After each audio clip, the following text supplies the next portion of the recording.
Hi guys, just wanted to put this out there because I struggled finding the solution. Bought a Blue Yeti Warcraft edition when it first came out. Worked fine. Obviously quite a few Windows updates in between, swapping between laptops, Mac and everything else. And then what I noticed is when I selected this here, the Enable Blue Voice, any of these options here sounded really crap. Couldn't work it out. Went into settings in my sound settings down here. The common online things tell you to look at how many kilohertz, whether you set to CD quality, 24-bit, etc. So none of that worked for me. Pulling my hair out, thought it was broken. Tried it on a different PC, exactly the same on that. I thought, great, brilliant.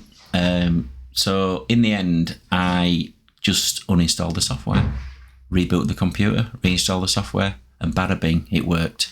So if you ever have this issue, take G-Hub off, uninstall it, reboot it, install it again.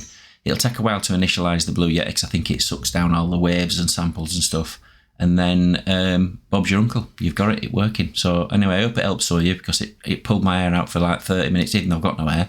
30 minutes an hour messing about with it. Anyway, cheers guys.